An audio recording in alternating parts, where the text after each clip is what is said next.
Gallbladder stone কি ওষুধে সত্যিই গলে? আগের ভিডিওগুলোতে আমরা মোটামুটি চেষ্টা করলাম গলব্লাডার স্টোন নিয়ে আপনার মোটামুটি একটা কনসেপ্ট বিল্ড আপ করার। আজকে পঞ্চম পর্বে আমরা মেন সাবজেক্ট নিয়ে আলোচনা করব। প্রথমেই বলে রাখি, কারোর যদি একবার হার্ড স্টোন অর্থাৎ শক্ত পাথর হয়ে যায়, সেটা কিন্তু আর গলবে না বা ডিসলভ করবে না। তাহলে কি কি ক্ষেত্রে হতে পারে? ধরুন কারোর স্লাজ আছে বা স্লাজ বল আছে বা সফট ক্যালকুলাস আছে, সেক্ষেত্রে সেটা ওষুধের ডিজলভের একটা চান্স থাকে। তো সেটা কিরকম সেই নিয়ে আমরা আলোচনা করব। এমনিও আপনি কমন সেন্সে বুঝতেই পারবেন, যদি কোনো বালি, যদি কোনো কাদামাটির তাল থাকে বা যদি কোনো বালির দানার তাল থাকে, সেটা ধরুন একটু নড়াচড়া হলেই যেহেতু ভঙ্গুর, সেই জন্য ভেঙে গুঁড়ো গুঁড়ো হয়ে যেতে পারে। তো আপনার গল ব্লাডারের ভেতর সেটা কিভাবে সম্ভব, সেটাই আমরা আজকে আলোচনা করব। তো এর আগে আমরা আলোচনা করেছিলাম যে গল ব্লাডার স্টোন তৈরির অন্যতম একটি কারণ হলো বাইলের যে কম্পোজিশন, অর্থাৎ পিত্তের যে উপাদান তার পরিবর্তন। তো তার যে পরিবর্তনের জন্য আপনার পাথর হচ্ছিল, সেটা আপনি কি করে চেঞ্জ করবেন? তো তার জন্য কোলেস্টেরল কমাতে হবে, অর্থাৎ খারাপ ধরনের যে তেল চর্বিগুলো সেটা আপনাকে খাওয়া বন্ধ করতে হবে। তাহলে আপনার কোলেস্টেরল পিত্তের মধ্যে কমবে। আর দুই হচ্ছে, এক ধরনের ওষুধ দেওয়া হয় যার মধ্যে এই বাইল অ্যাসিড থাকে। এবারে যেহেতু বাইল অ্যাসিড কমে গেলে গলব্লাডার স্টোন হওয়ার চান্স বেড়ে যায়, সেই জন্য ওষুধের মাধ্যমে বাইল অ্যাসিড দেওয়া হয় যাতে পিত্তের মধ্যে এই বাইল অ্যাসিড বাড়ে।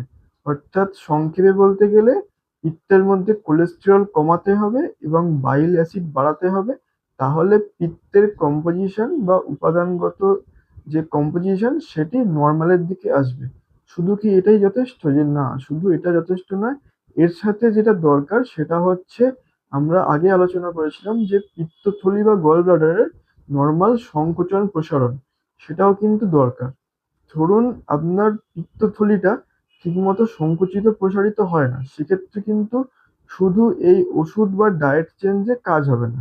তার কারণ হচ্ছে কোনো একটা পোর্শন, সেক্ষেত্রে যেটা হয় কন্ট্রাক্টাইল যদি ঠিক মতো না থাকে, একটা গলব্লাডারের একটা পোর্শন কাজ করে না, এবং যে পোর্শনটা কাজ করে না সেখানেই জিনিসটা তৈরি হয় এবং সেটা আর চায় না, উল্টে আরো বাড়তে থাকে। অর্থাৎ ডায়েটারি মডিফিকেশন, ওষুধ, তার সাথে আপনার গল ব্লাডারের কন্ট্রাক্টালিটি, অর্থাৎ সেটা যেন সংকোচন প্রসারণ হয় ভালোভাবে, এটা দরকার। এর সাথে আরো একটা জিনিসও দরকার, সেটা হলো গল ব্লাডার থেকে বেরোনোর যে রাস্তা, অর্থাৎ গল ব্লাডার থেকে পিত্ত নালী পর্যন্ত যে রাস্তা, তাকে বলা হয় সিস্টিক ডাক্ট। তো এই গল ব্লাডার থেকে বেরোনোর রাস্তাটাকে খোলা থাকতে হবে। ধরুন কারো স্টোনটা গিয়ে এই রাস্তার মুখে আটকে গেছে, সেক্ষেত্রে তো আর এটা গলার চান্সও নেই আর বেরোনোর চান্স নেই।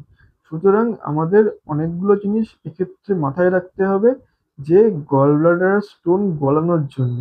এক যেমন হলো কোলেস্টেরল কমাতে হবে, পিত্ত অ্যাসিড বা বাইল অ্যাসিড সেটা ওষুধের মাধ্যমে দিতে হবে। তার সাথে গল ব্লাডার বা পিত্তথলির কন্ট্রাক্টাইলিটি অর্থাৎ সংকোচন প্রসারণ ঠিক থাকতে হবে। গল ব্লাডার থেকে বেরোনোর যে রাস্তা, অর্থাৎ সিস্টিক ডাক্ট, তার মুখটা যেন পাথর দিয়ে আটকে না থাকে। এইসব প্রত্যেকটা কন্ডিশন যদি ফুলফিল হয়, তবেই চান্স রয়েছে পাথর, অর্থাৎ যেটা স্লাজ বা স্লাজ বল বা সফট ক্যালকুলাস, সেটা ডিসলভ হওয়ার। এবং সেক্ষেত্রেও কিন্তু কোনো আরেকটা জিনিস বলার, যে কোনো গ্যারান্টি কিন্তু হয় না। ধরুন কারোর ইনফেকশন হয়ে রয়েছে, এবারে ইনফেকশনটা যেখানটা হয়ে রয়েছে, আমরা আগের ভিডিওতে আলোচনা করেছি যে ইনফেকশন যদি হয়ে থাকে সেই জায়গাটাই আবার নিডাস হিসেবে কাজ করে, অর্থাৎ স্টোন তৈরির জায়গা হিসেবে কাজ করে। তো যেহেতু এই আমরা আলোচনা থেকে বুঝতে পারলাম যে পুরো ব্যাপারটাই হচ্ছে মাল্টিফ্যাক্টোরিয়াল, অর্থাৎ কোলেস্টেরলের অবদান রয়েছে, তার সাথে বাইল অ্যাসিডের অবদান রয়েছে, গল ব্লাডারের কন্ট্রাক্টালিটি তার অবদান রয়েছে, গলব্লাডার থেকে বেরোনোর যে রাস্তা সিস্টিক ডাক্টের মুখ, সেটি খোলা আছে না বন্ধ আছে, সেটির সাথেও এর সংযোগ রয়েছে। এছাড়াও আরো অনেক জিনিস থাকে যেগুলো আমরা আলোচনা করিনি, যাতে জিনিসটা আমরা সহজে আলোচনা করতে পারি। তো যেহেতু এটা মাল্টিফ্যাক্টোরিয়াল, অর্থাৎ অনেকগুলো জিনিসের উপর নির্ভর করে, এবার প্রত্যেকটা জিনিস যদি আপনার ফেভারে যায় সেক্ষেত্রেই স্টোন গলবার চান্স রয়েছে।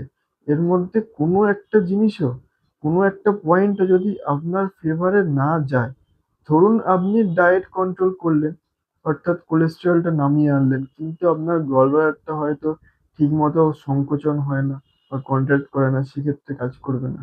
বা ধরুন এগুলোও হলো, কিন্তু গলব্লাডার থেকে বেরোনোর যে মুখটা সেখানেই একটা স্টোন গিয়ে আটকে রয়েছে, সেক্ষেত্রেও এটা গলবার চান্স নেই। বা ধরুন সেটাও ঠিক রয়েছে কিন্তু কোথাও ইনফেকশন হয়ে রয়েছে, যেই ইনফেকশনটা যাচ্ছে না, বা অন্য কোনো কারণে, এই প্রত্যেকটা কারণেই আলাদা আলাদাভাবে স্টোন ফর্মেশন অর্থাৎ পাথর তৈরি হওয়ার জন্য দায়ী। তো আজকে আমরা আলোচনার জিস্ট বা সংক্ষেপে যেটা বুঝলাম যে গলব্লাডার স্টোন গলবে কি গলবে না, এটা হচ্ছে মাল্টিফ্যাক্টোরিয়াল। প্রত্যেকটা জিনিস যদি আপনার ফেভারে যায় সেক্ষেত্রেই আপনার পাথর ডিসলভ করার চান্স রয়েছে। এর মধ্যে কোনো একটা ফ্যাক্টর যদি আপনার ফরে না যায় সেক্ষেত্রে স্টোন ডিসলভ করার চান্স খুবই কম। এবং কারোর যদি হার্ড স্টোন অর্থাৎ শক্ত পাথর তৈরি হয়ে যায়, সেটা কিন্তু ধরে রাখুন গলব্লাডার বা ডিসলভ হওয়ার চান্স নেগলিজিবল বা নগণ্য বললেই চলে।